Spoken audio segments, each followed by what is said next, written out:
is figuring out how to get my alternator lined up. I've got this Speedway bracket that I had purchased some time ago. I'm trying to run my alternator inward in here because of clearance issues. I'm running a short water pump. So I'm trying to align the alternator up. This bracket is not real strong. So I'm doing a modification. You can't see that right now, but I've added a piece of metal here that I'm going to try to work in to stiffen this area up. The issue I'm having right now is this bracket is hitting the valve cover. So I'm going to ease a little bit of metal off here. So when I set this up, I'm not hitting the valve cover. So one of the things that I'm going to do with this is work out my plumbing for my fuel, the oxygen sensor, the alternator, get that set up. So get the alternator set up, get the oxygen sensor in, and get the fuel lines run. And then I can address the issue with the engine sitting in this compartment here. I'm running into the firewall. My choices are moving it forward or taking some more out in the back. I could probably do either one. There were some suggestions about moving motor mounts and whatnot. I haven't decided if I'm going to do that actually yet. But at this process, I just want to get my alternator lined up, my oxygen sensor in, and my fuel lines run. So today I'm going to work on this alternator, and then maybe we'll talk about what I've got to do with the fuel lines. There's a bracket that I've added, and just a yellow brass bushing. Typically, the way that they had this bracket set up is that you would bolt it into here. I'm running into my water neck there. So I moved it up here to the side of the head, which ultimately I needed to add that bushing there. I'm adding this piece of metal to help stiffen this up. And I'm hoping that I can marry both of these together eventually. Working on that process. Don't know exactly how I'll end up doing that second piece, but it's an ongoing repair just to stiffen up this arm. So this Speedway bracket here, right, bolts there and down here on the water pump. So the issue that I was having with the alignment was I could see the alternator pulley was dipped down.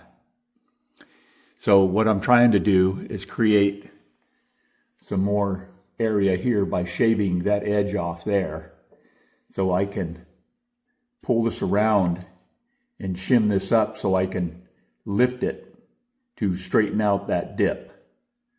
So that's one of the processes that I'm working on. I'm using a bushing on the water pump to pull this out. It's just a shaft collar that I dug out of some of my leftover stuff. So I'm just using that little shaft collar as a spacer right now.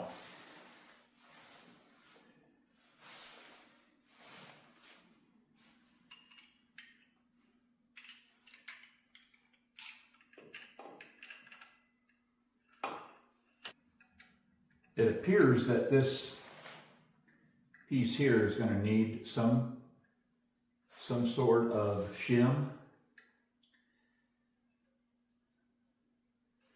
but I haven't determined that yet, exactly what height I'll need there.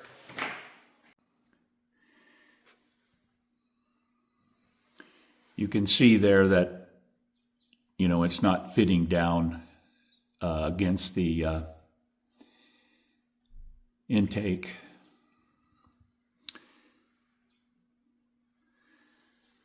Here's my alternator, Pro Master, pulley setup.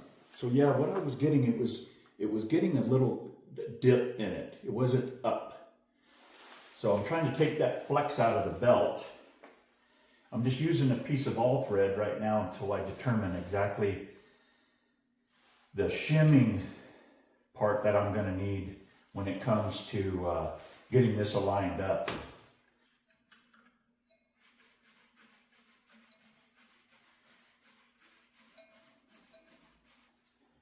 Give that a little pinch.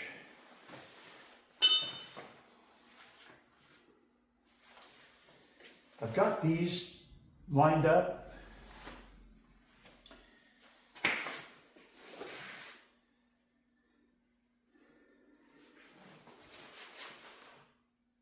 Trying to get the same off of this, alignment. So let me tighten this guy up a little bit and see what we come up. Tighten up the belt. It wants to pull the nose of this down. And my goal is to try to eliminate that and have it rigid enough that none of that happens. So as you can maybe see in there, you see that deflection that this single arm you have in that. I mean, there's a lot of movement there, and by adding this extra piece of metal in there, I'm hoping that it's stiff enough that that deflection is very minimal. So let's put the belt on and see what we end up with.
All right, so we've got it pretty close.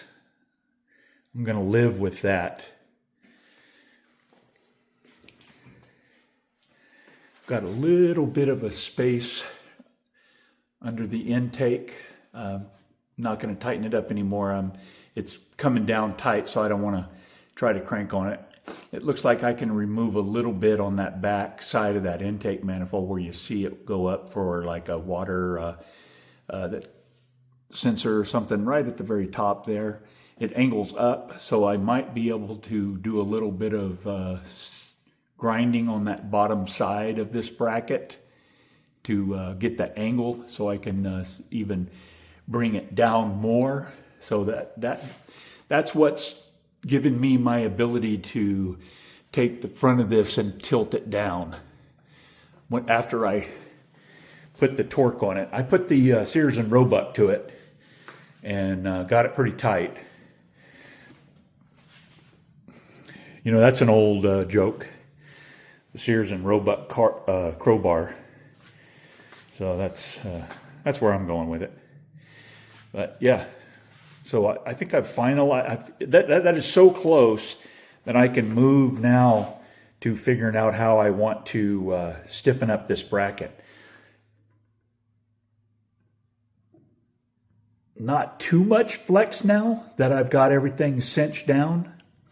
But what I'd like to do is put a spacer in here with a bolt, a spacer in here with a bolt,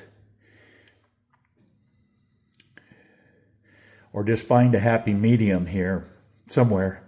Maybe I don't need so many, but we'll just see what's happening. I mean, if we put one in here, it takes out this flex, right? And I can marry this together and it'll stiffen this all up. And then I definitely get one in here, definitely. Run it through, put a bolt on the back side, and see if I can take just that little bit. You can see that laser moving a little bit. Try to see if I can take some of that out by having more material here than just this one little arm here. If I can stiffen this all up, maybe I won't have that flex there. We'll see.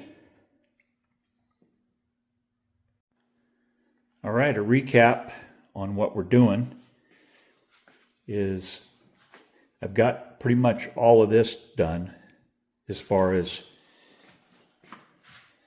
the shims and the alignment on the belt. Super close.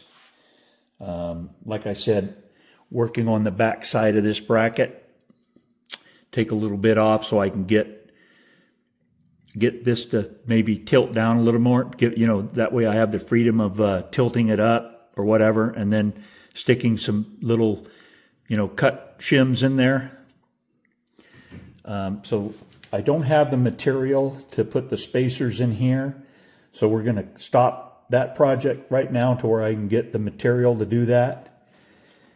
But as far as the fuel lines are concerned, you can see here, I've got the T, and if I get me a street, then that street will probably put me out here with the threads out to this point, even. Now, one of the other things that I was looking at is the fuel lines. So when it was gas, right? Fuel pump, the fuel pump's right there. Fuel line can run right here.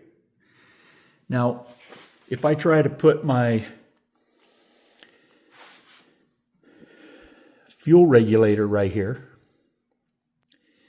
then that means I'm running fuel lines that's super close to that hot exhaust. So it looks like what my option will be is to possibly mount my regulator right here, continue the fuel lines here where, you can put your return into here. If I have the regulator here, then that means my return ends right here. And the only fuel line I have coming up here to this point would just be my supply fuel line. And then I can turn it up, bring it into here with a T. And I can put my gauge right here.